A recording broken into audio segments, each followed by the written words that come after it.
ईमानदारी की सबसे सफ़ेद कमीज पहनने का दावा करने वाले अरविंद केजरीवाल और आम आदमी पार्टी के तथाकथित ईमानदारी का एक और प्रमाण आज पूरे देश की मीडिया के सामने फिर से एक बार सामने आ चुका है। ये है वो ईमानदारी का प्रत्यक्ष प्रमाण जो अरविंद केजरीवाल दावा करते हैं अपने पार्टी की ओर से कि वो सबसे ईमानदार हैं, उनकी पार्टी सबसे ज़्यादा ईमानदार है।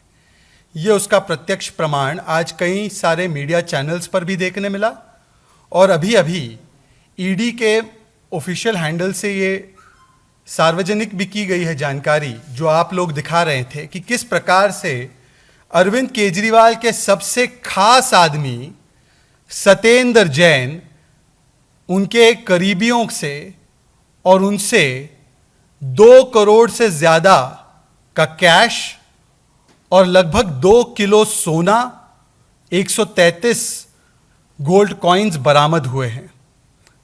ये उनकी ईमानदारी का प्रत्यक्ष प्रमाण है। वैसे तो प्रत्यक्ष को प्रमाण की आवश्यकता नहीं होती है, परंतु समझ में नहीं आता कि अरविंद केजरीवाल जी जो सबसे ज़्यादा ईमानदारी की कमीज पहनने का दावा करते हैं, उनकी क्या ऐसी मजबूरी है कि आज तक वो दिल्ली के हेल्थ मिनिस्टर से बने हवालात मिनिस्टर, उनके खास मित्र और खास व्यक्ति सत्येंद्र जैन का इस्तीफा नहीं ले पा रहे हैं। वैसे तो आम आदमी पार्टी की सरकार की उपलब्धि ये है कि पंजाब और दिल्ली दोनों ही जगह जहां पर उनकी सरकारें हैं, वहां पर उनके हेल्थ मिनिस्टर हवालात मिनिस्टर बने हैं। परंतु एक हवालात मिनिस्टर के लिए ऐसी क्या हमदर्दी है इस देश के गद्दार के लिए, और यह शब्दावली खुद अरविंद केजरीवाल ने भ्रष्टाचारियों के लिए इस्तेमाल की है। तो इस तथाकथित देश के गद्दार के लिए ऐसी क्या हमदर्दी है कि उसके इस्तीफे को लेने के बदले लगातार आम आदमी पार्टी की सरकार और आम आदमी पार्टी के लोग ABCD कर रहे हैं। ABCD का मतलब है A for advertising, B for भ्रष्टाचार, भरपूर भ्रष्टाचार,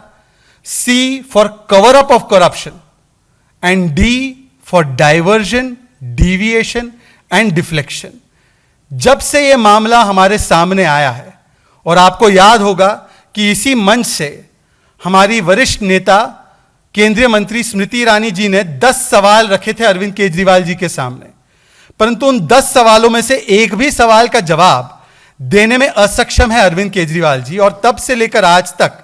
केवल और केवल भटकाने का काम, दिशा भ्रमित करने का काम अरविंद केजरीवाल और आम आदमी पार्टी कर रही है। परंतु आज जब ये भ्रष्टाचार का प्रमाण सामने आ चुका है, तो आज अरविंद केजरीवाल जी का अभी अभी कुछ देर पहले ट्वीट भी आया है कि झूठ पे झूठ, झूठ पे झूठ, झूठ पे झूठ,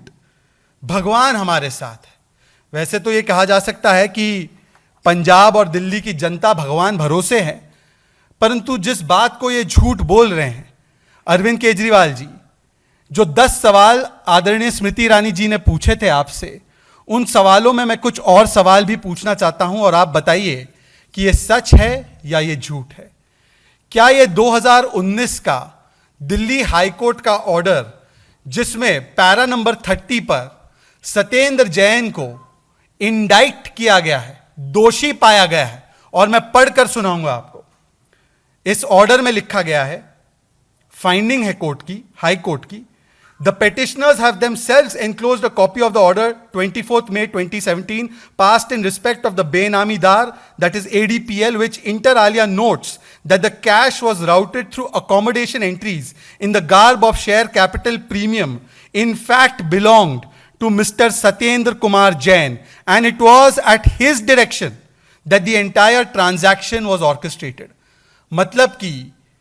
जो प्रिंसिपल कमिश्नर इनकम टैक्स की फाइंडिंग थी कि ये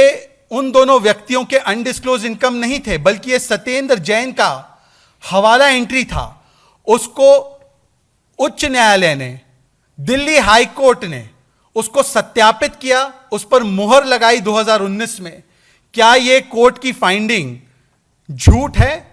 क्या ये कोर्ट की फाइंडिंग वेंडेटा पॉलिटिक्स है? मेरा एक और सवाल जुड़ रहा है स्मृति ईरानी जी के उन 10 सवालों की सूची में जिसका जवाब आज तक अरविंद केजरीवाल देने की हिम्मत नहीं कर पाए। मेरा सवाल नंबर 2 आज ये है,